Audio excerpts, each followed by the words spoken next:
सबसे महत्वपूर्ण ये है, हाल ही में जो चंडीगढ़ का चुनाव हमने और आपने देखा, और आज के समय पर कोई चीज छिपती नहीं है। वो बाकायदा वीडियो वायरल है जिसमें आरोप ये लगा है कि वोट उनके सामने जो डाले गए थे उन वोटों को खराब करने का काम भी अधिकारियों ने किया।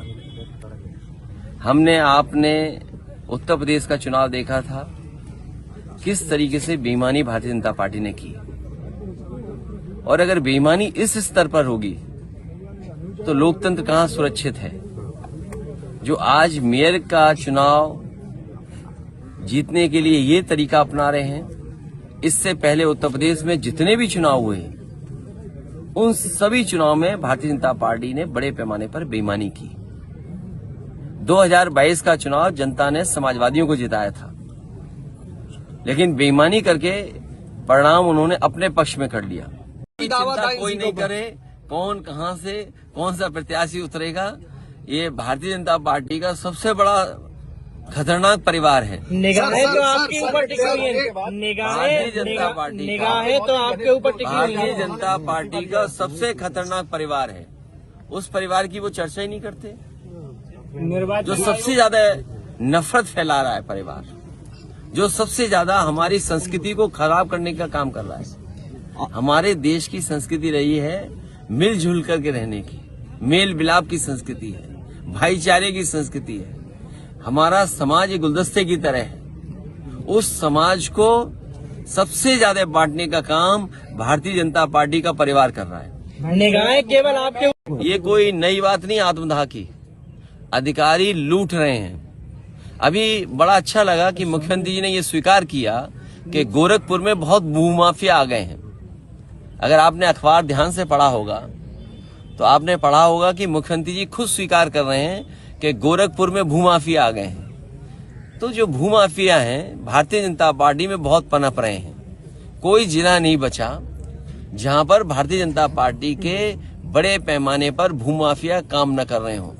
जमीन कब्जा कराने का काम, आप वीडियो को जमीनों को विभागों से किस तरीके से छीना जाए, कानून के माध्यम से उसका दुरुपयोग कैसे किया जाए, भारतीय जनता पार्टी सबसे बड़ी भूमाफिया पार्टी बन गई है। मैं अधिवक्ता और देश के तमाम नागरिकों को और उसके पक्ष में जो लोग हैं जो ये चाहते हैं कि दुनिया में जिस तरीके से वोटिंग हो रही है, अगर हमने आपने जो विकसित भारत का सपना दिखाने का काम किया और देखा हम लोगों ने किस तरह कार्यक्रम चला, विकसित भारत अगर आप बनाना चाहते हैं तो विकसित देशों की हम कुछ नकल करें। अमेरिका जैसा देश ये आजादी देता है कि आप कैसे वोट डालेंगे। जर्मनी है वो बैलेट से वोट डाल रहा है। जापान जहां से ईवीएम बनी वो बैलेट से वोट डाल रहा है। यूरोप में तमाम जो विकसित देश हैं वो बैलेट से वोट पड़ रहा है। वहां पर आपके देश में बैलेट से वोट क्यों नहीं? ये लड़ाई लंबी है, 2024 के बाद भी चलेगी। और यहां तक कई देशों के कोर्ट्स ने, जो सुप्रीम कोर्ट है, जो सबसे प्रीमियर कोर्ट है, उनके सबसे ऊंचे कोर्ट हैं, उन तक ने ये कहा है कि अगर आप ईवीएम से वोटिंग कराते हैं तो वो अनकॉन्स्टिट्यूशनल है। अगर आप जर्मनी का पढ़ेंगे तो जर्मनी में ये कोर्ट ने कहा, उनके सबसे बड़े कोर्ट ने, कि अगर यहां पर वोट ईवीएम से पड़ेगा, इलेक्ट्रॉनिक मशीन से पड़ेगा, इसका मतलब ये है कि वो अनकॉन्स्टिट्यूशनल है। तो जर्मनी जैसा देश इस तरह की जो ईवीएम से वोट पड़ने की व्यवस्था उसके खिलाफ है, तो आप क्यों नहीं खिलाफ हैं? ये लड़ाई लंबी है। हमें उम्मीद है कि आने वाले समय में जो भी सरकार बनेगी वो उस दिशा में काम करेगी। अभी हम सबको संकल्प भी लेना चाहिए कि इन्हें ईवीएम से ही हरा करके ईवीएम हटाएंगे। एजेंसी के दुरुपयोग को किस तरह से देखते हैं? ये कार्यवाहक कानून व्यवस्था है, इसीलिए जो जीरो टॉलरेंस का नारा देते थे, कानून व्यवस्था जीरो हो गई है। कानून व्यवस्था जीरो है। जो लोग नारा देते जीरो टॉलरेंस, इनका जीरो टॉलरेंस ही जीरो हो गया। आप देखिए महिलाएं के ऊपर सबसे ज्यादा अपराध है। उत्तर प्रदेश का एनसीआरबी का आंकड़ा देखें हम तो महिलाएं सबसे ज्यादा पीड़ित हैं, दुखी हैं, और उनके साथ सबसे ज्यादा मुकदमे हुए हैं। और फिर जब से ये सरकार आई है, एनसीआरबी का आंकड़ा निकलवा लीजिए, 1 लाख किसान ने आत्महत्या की है। 1 लाख क्या आप कल्पना कर सकते हैं कि जब से दिल्ली में बीजेपी की सरकार आई तो 1 लाख किसानों ने आत्महत्या कर ली। ये लोग आय दोगुनी कर रहे थे।